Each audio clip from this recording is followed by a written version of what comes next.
নারায়ণগঞ্জ জেলার সোনারগাঁওয়ে অবস্থিত একটি ঐতিহ্যবাহী প্রাচীন শহর। বড়নগর, খাসনগর, পানামনগর, প্রাচীন সোনারগাঁর এই তিন নগরের মধ্যে পানাম ছিল সবচেয়ে আকর্ষণীয়। এখানে কয়েক শতাব্দী পুরনো অনেক ভবন রয়েছে যা বাংলার 12 ভূঁইয়াদের ইতিহাসের সাথে সম্পর্কিত। সোনারগাঁ 10 বর্গ কিলোমিটার এলাকা জুড়ে এই নগরী গড়ে ওঠে।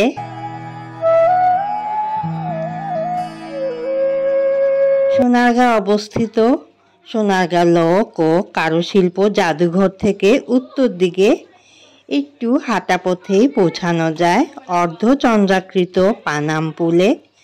যদিও পুলটি ধ্বংস হয়ে গেছে।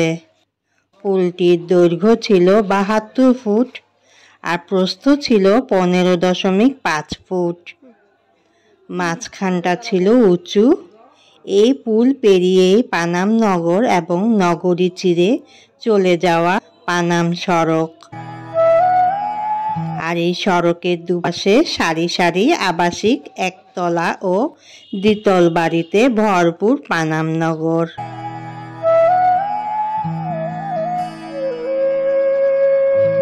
পনেরো শতকে ঈসা খাঁ বাংলার প্রথম রাজধানী স্থাপন করেছিলেন সোনারগাঁওয়ে।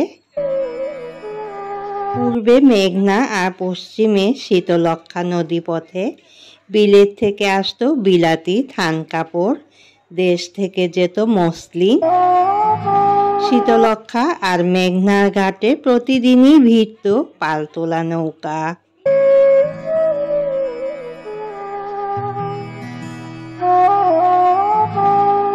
প্রায় সময়ই ইস্ট ইন্ডিয়া কোম্পানি বাণিজ্যিক কার্যক্রম ও চিরস্থায়ী বন্দোবস্তের ফলে ইউরোপীয় অনুপ্রেরণায় নতুন ঔপনিবেশিক স্থাপত্য রীতিতে গড়ে ওঠে এই পানাম নগরী। ইংরেজরা এখানে বসিয়েছিলেন নীলের বাণিজ্য কেন্দ্র।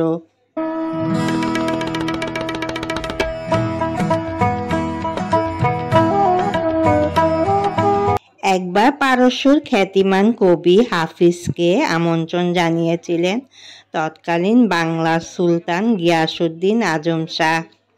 বৃদ্ধ কবি হাফিজ সে আমন্ত্রণে সাড়া দিয়ে আসতে না পেরে একটা গজল রচনা করে উপহার পাঠান সুলতানকে।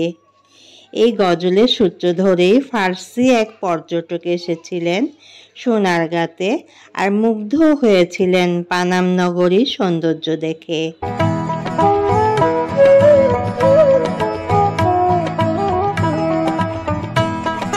মধ্যযুগে সোনারগাঁ বাংলার রাজধানী হওয়ার পর থেকে পানাম নগর ব্যাপক উৎকর্ষ লাভ করে, কিন্তু ব্রিটিশরা বাংলার নিয়ন্ত্রণ নেওয়ার পর থেকে এখানকার সম্ভ্রান্ত মুসলিমরা ব্রিটিশদের সঙ্গে অসহযোগিতা করায় ব্রিটিশরা এখানকার বাসিন্দাদের প্রভাব প্রতিপত্তি কমানোর উদ্যোগ নেয়।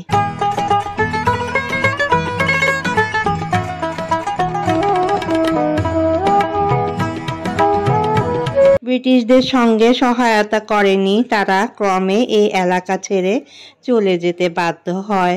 ফলে পানাম নগর বিস্তীর্ণ এলাকা ক্ষতিগ্রস্ত হয়, ভেঙে ফেলা হয় অনেক বাড়িঘর।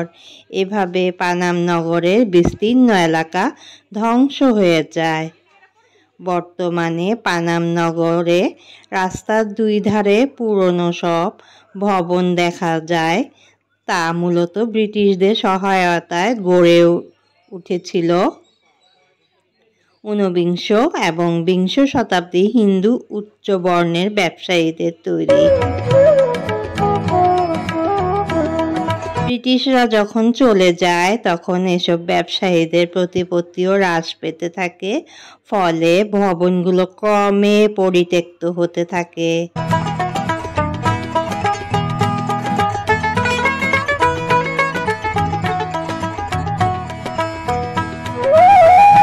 তখন কি হয়, এই পানাম নগরের যার কোনো আর অস্তিত্ব অবশিষ্ট থাকে না অযত্ন আর অবহেলায়। পানাম নগরের বাড়িঘরগুলোতে শ্যাওলা ধরেছে, ভেতরের পরিবেশটা স্যাঁতস্যাঁতে গুমট, বাড়িগুলোর দেয়ালে গজাচ্ছে গাছপালা, অনেক বাড়ির ভিতরে ঢুকে গেছে গাছের শিকড়, অনেক ঘরের চৌকাঠ রেলিং খুলে পড়েছে, চুরি হচ্ছে কড়িকাঠ তক্তা। ফলে বিভিন্ন সময় বাড়িগুলোর ছাদ ধসে পড়ছে, ভেঙে পড়ছে সিঁড়ি দেওয়াল। পরিত্যক্ত এসব বাড়িগুলো অনেকগুলোতে মানুষ কিংবা পশু পাখি মলমূত্র ত্যাগ করতে থাকে। অনেক বাড়িরই সিরামিক টাইলস ভাঙন ধরেছে, খিলানে ধরেছে মরিচা, কোনো কোনো বাড়ির কার্নিশে গজিয়েছে আগাছা।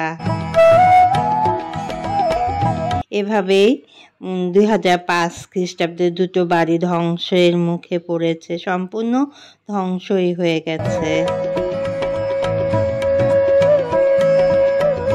আর এখানে একটি বাড়িতে বিশাল নাচঘর, আর চারিদিকে একতলা দোতলা দর্শকদের বসার ব্যবস্থা আছে। এখানে এখন সেই নাচঘর বসে জুয়ারিয়া নেশাখোরদের আড্ডা।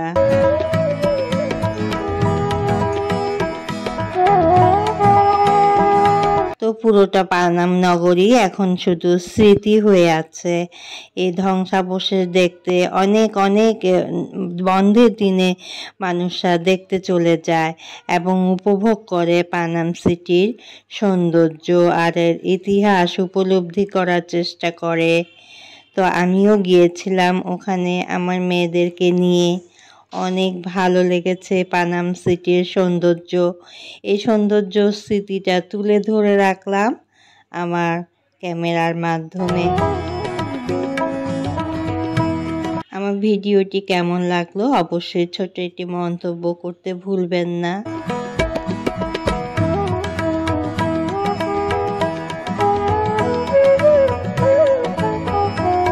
আজকে তাহলে এখানে রাখছি। আল্লাহ হাফেজ।